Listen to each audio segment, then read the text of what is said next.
vyhrávali ste už 2-0, potom ste otočili na zápas. Myslím si, že pri prvých dvoch góloch okrem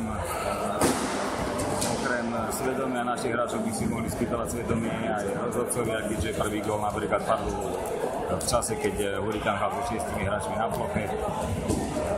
Myslím, že táto sledovanie výkonu rozhodcov vyviedlo našich hráčov z koncentrácie a po našich chybách vlastne zaslúžene inkasovali.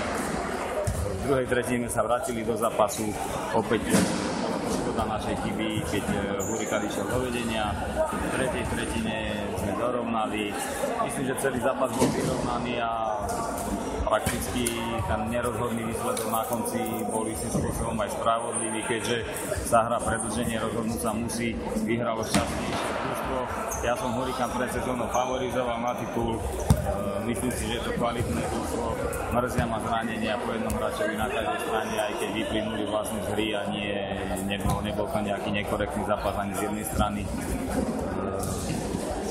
Čo je zaujímavé v tomto zápase, to, že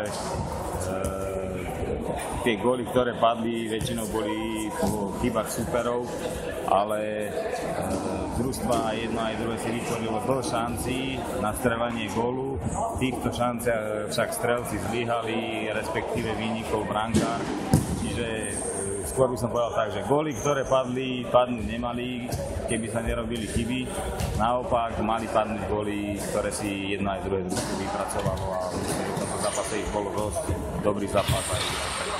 Ďakujem veľmi pekne.